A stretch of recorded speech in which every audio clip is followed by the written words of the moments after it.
음주 뺑소니 혐의로 복역 중인 가수 김호중 씨가 최근 세종문화회관 무대에 올랐다는 한 인터넷 매체의 보도가 나오면서 큰 혼란이 빚어졌습니다. 평론가님, 무대에서 다리 절었다느니 기사 내용 굉장히 구체적이었어요. 네, 그렇습니다.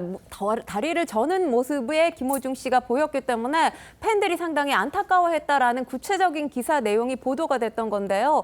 그런데 중요한 건 이게 사실이 아니라는 겁니다. 가짜 뉴스였습니다. 가짜 뉴스였다. 네, 소속사 측에 따르면 사실 무근이라는 입장이에요. 즉각 반박하는 모습을 보였는데 현재 최초 보도한 언론사 기사는 삭제가 된 상태입니다. 그러니까 아마도 이게 이 어떤 유튜버의 유튜브 콘텐츠 내용으로 다뤄지지 않았나라는 생각이 듭니다.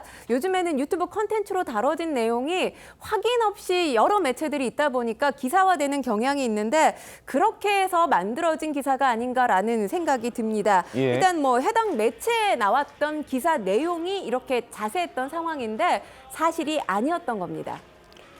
자, 그러면 지금 소망교도소, 합창단은 외부에서 공연할 수 있는 겁니까? 네, 있습니다. 이 합창단이 2011년경에 창단이 됐고요. 수용자 30여 명 규모로 운영이 되고 있는 것으로 전해집니다. 그리고 오디션을 통해서 선발을 한다라고 알려져 있는데요. 2012년에 법무연수원 자선 송년음악회에서 첫 번째 공연을 시작했고요. 2019년부터 최근에 이 세종문화회관 세진음악회라는 음악회에 출연을 한 겁니다. 예. 법무부 교정 프로그램의 일환이고요. 음악, 그러니까 공연, 무대를 통해서 수용자를 변화시키겠다. 이런 목적으로 진행되고 있는 프로그램의 일환으로 보입니다. 어쨌든 김호중 씨가 참여했다는 건 가짜 뉴스였다는 거고요.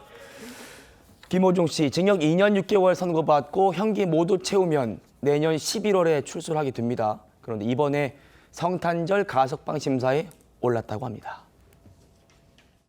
통상적으로 뺑소니 사건이 결합된 음주운전은 가석방이 잘 이루어지지 않아서 일반적인 예측에 따르면 아마 김호중 씨가 이번 성탄절 특사로 나오기는 어려울 것이다 라고 봅니다.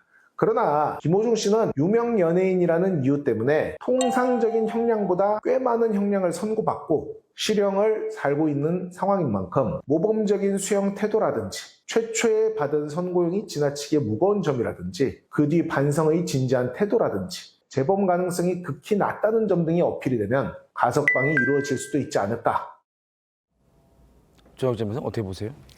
글쎄요, 이제 형법에 어떻게 나와 있냐면요. 그 가석방 요건은 크게 두 가지가 있는 겁니다. 첫 번째는 개전의 정이 현저해야 돼요. 이건 주관적인 거니까 그렇다고 치고, 두 번째로는 일정한 기간을 채워야 되거든요. 그러면은 기간이 얼마냐면 3분의 1이거든요. 네. 그런데 그 김호중 씨가 받은 형이 26개월이라고 그러지 않았습니까? 26개월이면은 24개월에다가 6개월이니까 30개월이란 말이죠. 그러니까 이론적으로는 그냥 9개월만 채우면 가석방의 대상이 될 수 있다, 요건이 된다, 이렇게 볼 수는 있어요. 요건 된다. 네네. 그런데 중요한 건 뭐냐면 실질적으로 3분의 1만 채우고 가석방 되는 경우는요, 극히 드물다. 그런 생각할 수밖에 없거든요.